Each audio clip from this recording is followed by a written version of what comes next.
Meanwhile, shares of Snapchat slightly higher today, but the social media company saw its shares tumble about 10% last week after a slew of downgrades. Snap is reportedly working on a new version of its spectacles glasses, which could include augmented reality features.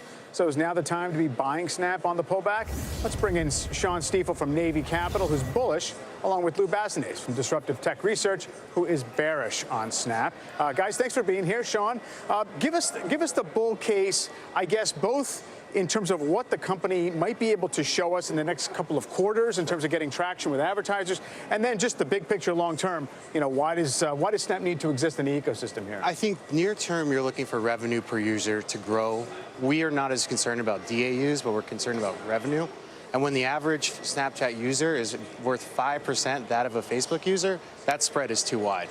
That's what we're looking for near term as they roll out more and more brand development. Lou, you're not bullish here on Snap. Why?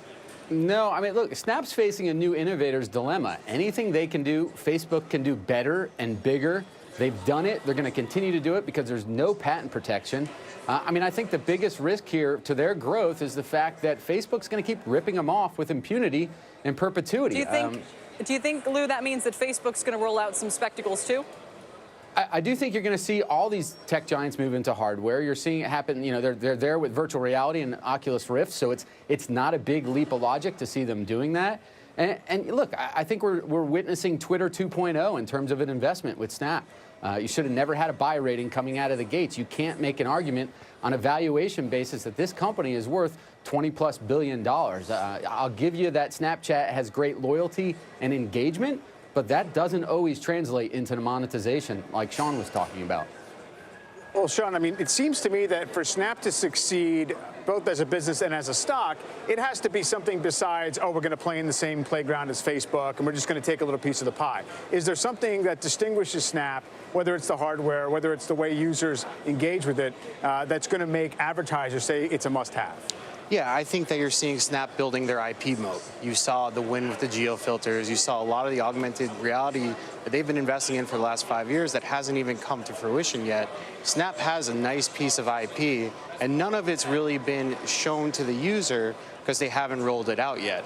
And they were very upfront about that during the IPO roadshow. My question is, if we're talking about moving away from the device over the longer term, 5 to 10 years with all of these voice assistants, where does that leave Snapchat? How do they, kind of live in that ecosystem? Well, everything's going to be about AR, VR, and 3D sensing. There's no question.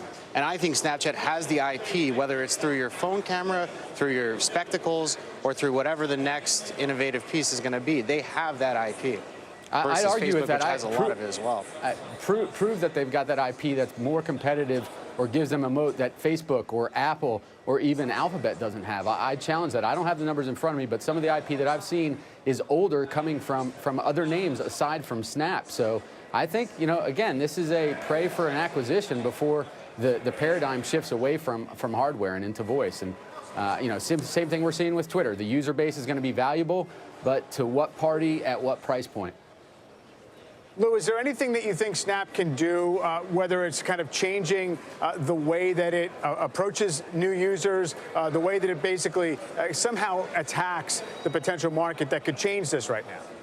Look, I think one of the key parts of their strategies is they've protected their user base. They've not tried to push and build aggressively, which has really been the name of the game in social media. Build that network as fast as possible. So, look, they're going to have to roll out features. They're going to have to unlock the growth. I mean, I think the last quarter, year-over-year user growth was 36%, down from about 52%.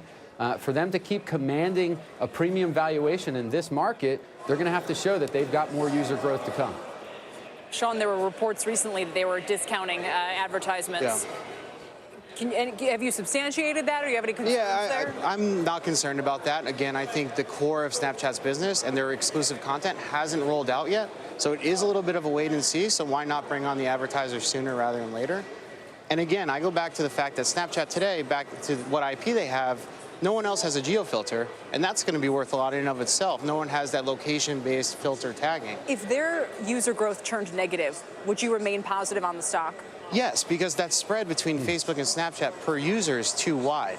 5% when you have a demographic holistically that's much more attractive than the average Facebook user, it does not make sense.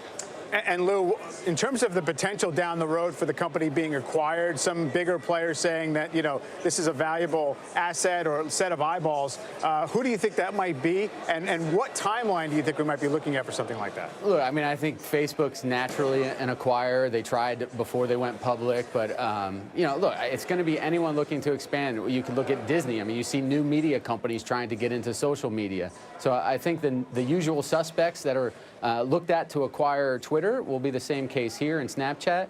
And just getting back to the valuation, I'll agree that there's a gap, a disparity between Facebook and Snapchat.